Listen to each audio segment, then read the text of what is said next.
Bienvenidos al curso de diabetes y riesgo cardiovascular. Mi nombre es Ana María Gómez, yo soy internista endocrinóloga, egresada de la Universidad Javeriana, profesora de la misma universidad. Vamos a revisar el módulo de fármacos en el paciente diabético tipo 2. En este módulo vamos a revisar la metformina, inhibidores de DPP4, SGLT2, sulfonilurias e insulina. Ya habíamos revisado en este slide previamente los diferentes órganos que se afectan o que tienen una implicación en la fisiopatología de la diabetes mellitus tipo 2.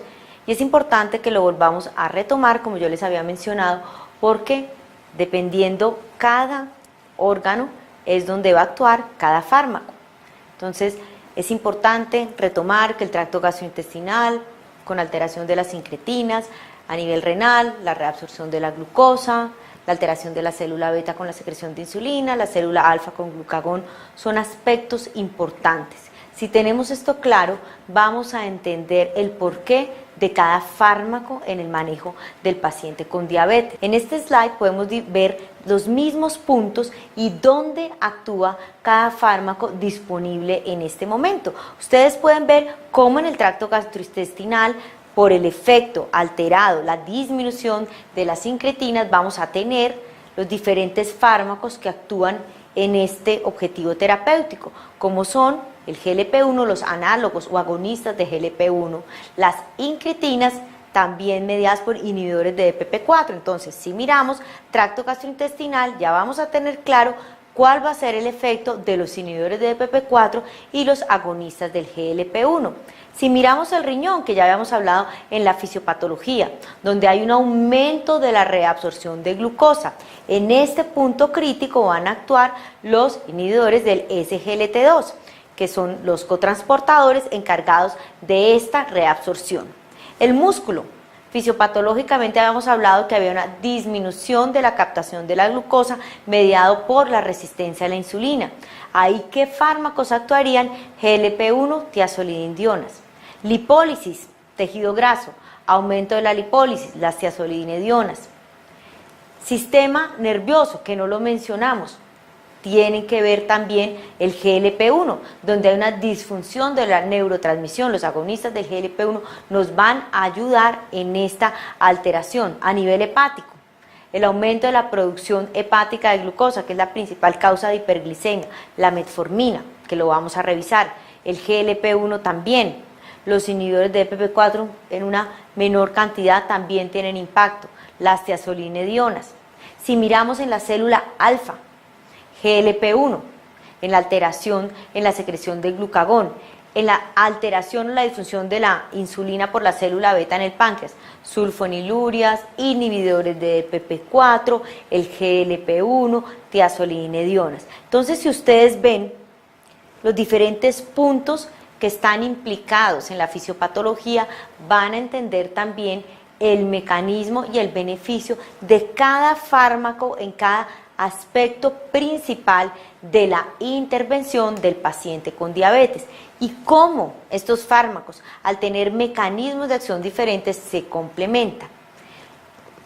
¿Qué nos recomiendan las guías? Nosotros ya habíamos hablado en el módulo 1 de las guías y las recomendaciones en una forma muy general. Pero es importante que recordemos que independientemente de la guía que nos vayamos a guiar, perdón la palabra, pero la forma como dicen, metformina es el medicamento de elección y de entrada. Por el momento sigue siendo el fármaco recomendado de elección para iniciar esta terapia, a no ser que haya una contraindicación absoluta para ella. Nuestras guías nacionales, publicadas en el 2015, de la Guía Práctica Clínica para el Diagnóstico y Manejo del Paciente Adulto, igualmente nos recomiendan, adicionalmente a los cambios terapéuticos del estilo de vida, el inicio de la metformina, siempre la intervención farmacológica como primer paso, con los fármacos, con las intervenciones no farmacológicas, que es bien importante recalcarlo. La intervención farmacológica que va desde el inicio del manejo del paciente diabético. Y es importante tener en cuenta los diferentes mecanismos de acción, los beneficios de cada fármaco, que es el objetivo de este módulo, para tener claro en la toma de decisiones y en los diferentes algoritmos de manejo cuál es la intervención más segura y más eficaz, independientemente de las guías que nos basemos. Pero si retomamos nuevamente las nuestras, recordemos, como yo les había mencionado, que dependiendo del nivel de hemoglobina glicosilada, se va a escoger si la intervención es de un fármaco o dos fármacos, siendo ese punto de corte el 8%. Y que posteriormente, con la evaluación de la hemoglobina glicosilada, si esta no se ha llegado a una meta que es menor a 7, vamos a tener que tomar diferentes decisiones para ir escalonando el manejo con 2, 3 fármacos o recurrir a los medicamentos inyectables. Es esta la principal razón del desarrollo de este módulo, para que con diferentes aspectos tengamos al finalizar la revisión de estos módulos de fármacos la claridad y la tranquilidad de tomar decisiones adecuadas en la escogencia del fármaco en el manejo con paciente diabético tipo 2. La metformina, que es el fármaco inicial de elección para el manejo del paciente diabético, actúa principalmente en la disminución de la producción hepática de glucosa. La metformina tiene grandes beneficios. Su principal mecanismo de acción es ayudar a controlar la hiperglicemia de ayunas. La hiperglicemia de ayunas, su fuente es la producción hepática nocturna durante el periodo de ayunos, y es allí donde actúa la metformina, bloqueando esta producción de glucosa y ayudándonos a controlar los niveles de glucosa en ayunas. Tiene adicionalmente otras funciones de gran beneficio, o sea, mejora el rendimiento y la actividad del GLP-1, disminuyendo de esta manera las funciones del glucagón, y tiene un pequeño efecto de reducir la absorción de la glucosa a nivel del tracto gastrointestinal. Mecanismos de acción que son muy beneficiosos en el momento de la intervención del paciente con diabetes. La metformina es y ha sido tradicionalmente el fármaco de elección para el inicio del paciente con diabetes. Tiene los requisitos de no ser costoso, de ser seguro, de ser eficaz, de tener neutralidad e incluso beneficio cardiovascular y múltiples beneficios, como ustedes pueden ver en esa gráfica. Tiene mínimo riesgo de hipoglicemia, tiene impacto o beneficio en aspectos neoplásicos, tiene evidencia en reducción de complicaciones, y esta es la razón por la cual sigue y seguirá siendo el fármaco de elección por ahora de inicio siempre que tengamos a un paciente con diabetes tipo 2. Hemos mencionado previamente en múltiples ocasiones nuestras guías nacionales. Y en el capítulo de la metformina, mi idea es reforzar con ustedes y mostrar la indicación de que la metformina se debe iniciar de entrada. También les he mencionado previamente que siempre que diagnosticamos un paciente diabético, vamos a iniciar al tiempo el manejo no farmacológico y farmacológico. Aquí quiero que entiendan el por qué, porque uno dice, ¿cuál es la razón de que iniciemos de entrada metformina y no esperemos un tiempo con dieta, con ejercicio, que el paciente tenga un buen resultado? Este estudio, que es bien interesante, publicado en el 2010, si ustedes ven, tomó durante un seguimiento de 2 años a un grupo de pacientes diabéticos tipo 2, en los cuales se iniciaba como monoterapia metformina, y durante un tiempo de seguimiento evaluaban cuando se deterioraba el control metabólico y lo definían cuando la hemoglobina glucosilada, superaba 7.5%. O sea, ¿qué era lo que ellos querían evaluar?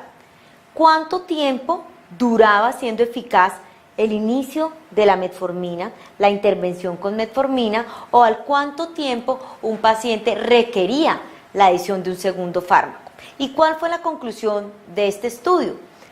Que tarde o temprano Todos los pacientes a los que se le inicia la metformina van a fallar. Esto ya lo sabíamos desde el UKPDS y yo se los mencioné cuando hablábamos de la historia natural o de la fisiopatología de la diabetes, de que es una enfermedad progresiva porque la célula beta va perdiendo la funcionalidad y se van requiriendo diferentes fármacos. Pero lo más importante de este estudio es que se demostró, como ustedes pueden ver, que los dos factores determinantes para que la metformina sea eficaz durante más tiempo es el tiempo de evolución que lleva el paciente al iniciar la terapia y la hemoglobina glicosilada inicial. Si ustedes ven en la gráfica, aquellos pacientes que no llevaban más de 3 meses de terapia o de diagnóstico, discúlpenme, 3 meses de ser diagnosticados y les iniciaban la metformina, la falla en porcentaje de la terapia era menor. Un 12% de los pacientes que se inicia, que no lleven más de 3 meses de enfermedad, fallan, requieren un segundo fármaco. A diferencia, pongamos, de un paciente que ya llevaba 4, 11 meses o más de 36 meses de diagnosticado. La falla era del 21%, o sea que entre más temprano empezamos la metformina, más tiempo va a servir como monoterapia. El otro aspecto de la hemoglobina glicosilada, entre más baja es la hemoglobina glicosilada en el momento en que iniciamos la metformina, la falla también va a ser menor. Si iniciamos metformina con una hemoglobina glicosilada menor al 7%, ustedes pueden ver que la falla no es mayor al 12%. A diferencia, si esperamos que un paciente tenga una hemoglobina glicosilada de un 8% o un 9%, que la falla es del 19%. Entonces, esto nos corrobora y nos da fortaleza para tener claramente la decisión o la recomendación de que la metformina se debe iniciar desde el diagnóstico de la enfermedad. ¿Para qué? Para tener una menor tasa, un menor porcentaje de falla de la terapia o requerir más tardíamente un segundo fármaco. O sea que esta es la evidencia que se nos da para que tengamos claro que la metformina debe iniciarse desde el momento del diagnóstico. Todos los fármacos comunes, como eran hace unos años las únicas opciones disponibles, sulfonilurias y metformina o una tiazolindiona, van a fallar tarde o temprano. A medida que pasan los años, ponemos un fármaco, la hemoglobina glicosilada baja, pero pasan los años y el control metabólico se empieza a deteriorar. De ahí que nosotros requerimos diferentes fármacos. Y en este estudio ustedes pueden ver, tanto la sulfoniluria, la metformina y una tiazolindiona van fallando. Si comparamos metformina y gliburide, que es la glibenclamida americana, ustedes pueden ver cómo una monoterapia con sulfoniluria, con una glibenclamida, falla más rápidamente que iniciarla con metformina. O sea, va a fallar, pero en una menor tasa. Entonces, también nos refuerza por qué es superior la metformina como fármaco de entrada para buscar una eficacia o una seguridad a largo plazo. Entonces, es eficaz, es segura. En cuanto a eficacia, o sea, la metformina como monoterapia es un medicamento potente, no es solamente el costo, que es muy económica, y los grandes beneficios en los otros aspectos que mencionábamos. Es potente, creo que es de las más potentes. Más o menos una metformina en monoterapia tiene un impacto de un 1.5% de reducción. O sea, es una buena opción, es un fármaco potente, eficaz, no da riesgo de hipoglicemia en monoterapia, así que cumple varios de los requisitos. Igual es eficaz al ser combinado con otros fármacos. Estos son metaanálisis de más de 24 o 23 estudios clínicos controlados que todos adicionan un fármaco a la metformina. Y si ustedes ven en la columna donde se habla del cambio de la hemoglobina glicosilada, es una eficacia buenísima, de un 0,7 a un 0,9% aún más de reducción de un segundo fármaco a la metformina. O sea que tiene toda la evidencia en monoterapia, en terapias combinadas, en seguridad, en no dar riesgo de hipoglicemia para ser el fármaco de elección de inicio en pacientes con diabetes tipo 2. Yo les mencionaba a ustedes cuando iniciamos estos módulos que la metformina es el fármaco de elección y siempre lo debemos formular excepto a que haya una contraindicación absoluta, como es una falla renal con una tasa de filtración menor a 30. Anteriormente se hablaba de que la metformina no debía ser administrada con creatininas de 1,4, de 1,3 o tasas de filtraciones de 60. Actualmente las recomendaciones han cambiado y tenemos que recordar y tener claro hasta qué punto de tasa de filtración podemos darla, porque nos permite un amplio uso de esta. Y la metformina no tiene ningún problema, uno la puede dar sin ningún inconveniente a las dosis tope hasta una tasa de filtración de 45. Si un paciente ya tiene una tasa de filtración menor a 45, debemos utilizar el 50% de la dosis. ¿Qué quiere decir eso? Si utilizamos 2.000 miligramos, vamos a utilizar 1.000 solamente. Entonces, debemos utilizar en pacientes con enfermedad renal crónica con una tasa de filtración menor de 45, una dosis no superior a los 1.000 miligramos. Y una vez el paciente llega a una tasa de filtración menor a 30, debemos suspenderla. Podemos iniciar de entrada metformina en tasas entre 60 y 45. De todas maneras, si es un paciente de nuevo al cual vamos a formular por primera vez y la tasa de filtración es menor de 45 y nunca ha recibido metformina, es mejor no darla. Pero es muy importante que ustedes tengan claro este slide con las recomendaciones de acuerdo a la tasa de filtración para no suspenderla abruptamente en tasas de filtraciones bajas, a no ser que esta sea menor de 30, o sea que realmente es eso. ¿Qué otros aspectos serían importantes tener en cuenta de contraindicaciones de la metformina? Pues la intolerancia gástrica, que para eso las guías nacionales nos dicen que la debemos titular gradualmente, darla siempre sobre las comidas, con la comida más grande del día, y así vamos a evitar tener efectos gastrointestinales. El otro aspecto es la hipoxemia crónica, hipertensiones pulmonares, fallas cardíacas, ¿cierto?, avanzadas, que tengan una hipoxemia crónica, también debemos evitar el uso de esta. Pero si no hay ninguna contraindicación, siempre debe ser nuestro fármaco de entrada por los beneficios previamente mencionados. Las sulfonilurias son el primer antidiabético oral disponible en el mercado. Son los fármacos más antiguos para el manejo de la diabetes. Yo creo que todos ustedes han oído las múltiples discusiones científicas alrededor de las sulfonilurias. Si buenas, si malas, si seguras, pero la realidad es que por mucho tiempo han sido los medicamentos más formulados, siguen siendo el segundo fármaco oral o el segundo paso más utilizado. Para nosotros en nuestra realidad colombiana, pues sabemos que nuestro sistema de salud del POS es metformina y sulfoniluria, entonces nos lleva a utilizarlas muchísimo. Vamos a revisar en este módulo de fármacos en el manejo de diabetes, realmente la evidencia, el sustento, y terminaremos con la recomendación de nuestras guías nacionales en el uso de sulfonilurias. Actualmente en Colombia tenemos 3 sulfonilurias, son la glibenclamida, que es la que se encuentra en el POS, glimepirida y glicacida. Estas dos no están en el sistema de salud obligatorio, pero son las otras sulfonilurias que utilizamos porque las tenemos disponibles en el mercado. ¿Dónde actúan las sulfonilurias? Porque hablábamos ya de la metformina, principal mecanismo, producción hepática de glucosa. Las sulfonilurias son netamente insulinosecretores, en el cual podemos ver en esta gráfica en rojo un modelo esquemático de una célula beta. En la cual la liberación de la insulina, su principal mediador es la glucosa, al ser captado por el transportador de la glucosa, el SGLT2. ¿Cómo hacen las sulfonilurias para inducir la secreción de insulina? Son netamente insulinosecretores. Ellos van a sus receptores, como pueden ver, son en los canales de potasio, en los cuales van a actuar uniéndose a estos canales, aumentando la despolarización de la célula beta, que nos va a llevar a una liberación de la insulina.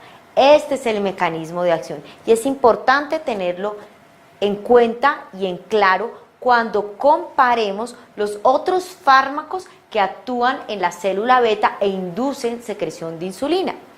porque las sulfonilurias, que son netamente insulino secretagogos, por el mecanismo de acción que yo les menciono, actúan independientemente de la concentración sérica de glucosa. Un medicamento que se ha administrado va e induce liberación de la insulina. ¿Cómo? Por medio de la unión de los receptores. Si hay un cierre, hay un bloqueo de la corriente del potasio, hay una despolarización de la célula beta, se ingresa el calcio a la célula beta y hay una liberación de la insulina. Ese es el mecanismo de acción.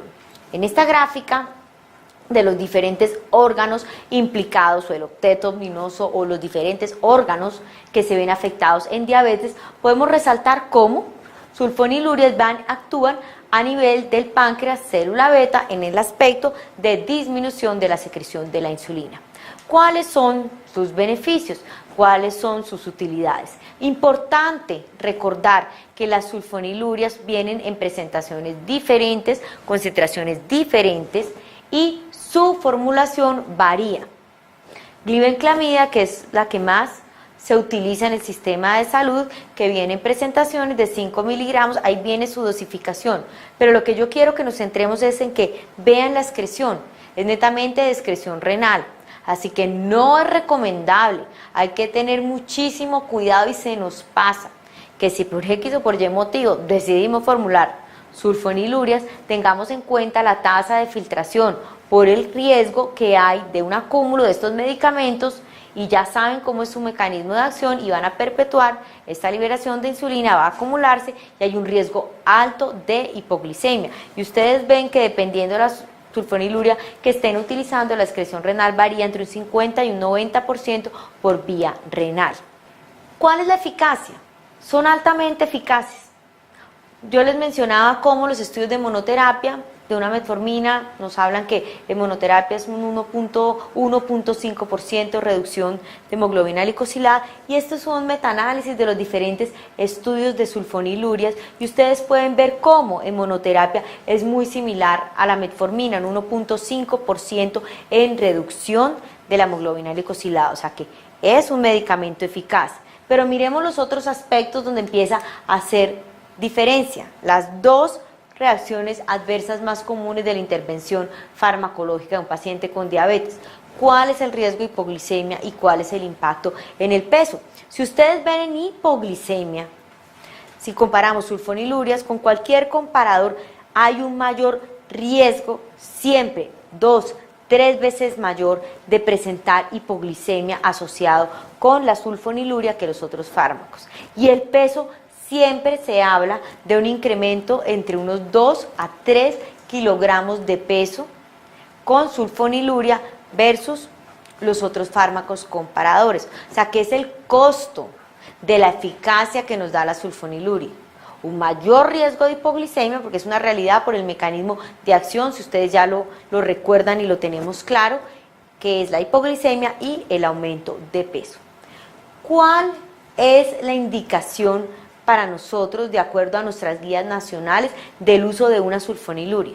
Ya les mostré los metaanálisis de la eficacia, ya les mostré metaanálisis de acuerdo al peso y de acuerdo al riesgo de hipoglicemia. ¿Cuándo? Porque yo les mencionaba que en las guías nacionales nuestras nos recomiendan, posterior a la falla terapéutica de la metformina, el inicio de un inhibidor de DPP4 o como alternativa el SGLT2. Entonces ustedes estarán pensando, sí doctora, pero ¿qué pasó con la glibenclamida? ¿Cuándo quedó indicada? Entonces lo primero que les digo como recomendación, en nuestras guías nacionales quedó excluida la glibenclamida. Ya les voy a mostrar más adelante por qué. No es aconsejable el uso de la glibenclamida.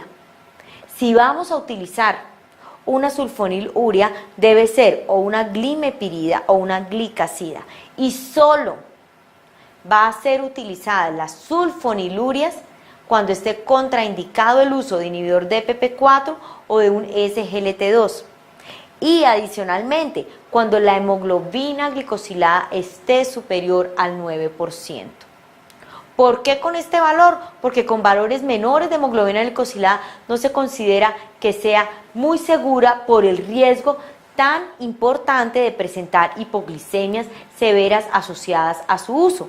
De esta manera queda en tercera línea, posterior a el uso de un inhibidor de PP4 o de un SGLT2, no glibenclamida, sería glimepirida o glicazida, y tener en cuenta siempre la tasa de filtración glomerular por el riesgo nuevamente de hipoglicemia.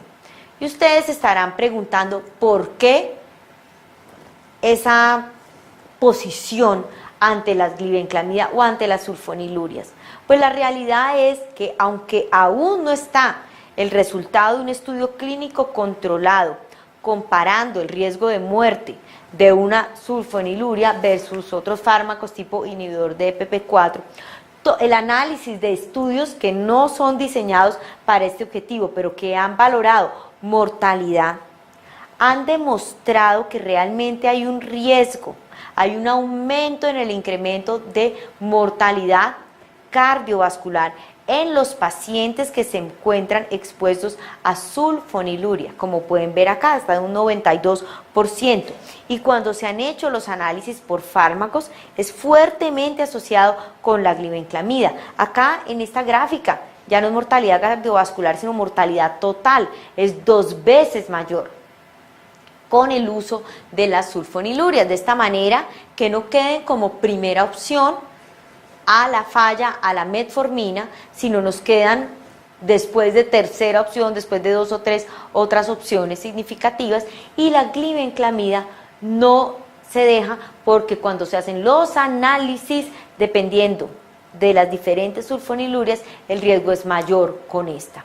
De modo que a pesar de que tengan grandes ventajas, primeras en el mercado, muchos años de experiencia, como pueden ver, tener evidencia en complicaciones microvasculares, el UKPS lo demostró, ser efectiva rápidamente, o sea, ellas son potentes. Cuando nosotros iniciamos una sulfoniluria, vemos un impacto en el descenso de la glucosa más rápido y más marcado que los otros fármacos, aunque a la larga fallen más rápidamente. O sea, al comienzo hay un beneficio, posteriormente fallan más rápidamente y son muy económicas, obviamente la glibenclamida. Pero a pesar de estas grandes ventajas, por los inconvenientes que pueda tener, incremento de peso, riesgo de hipoglicemia, que yo les mencioné en un módulo anterior, las consecuencias de la hipoglicemia no quedaron incluidas como primera elección a combinación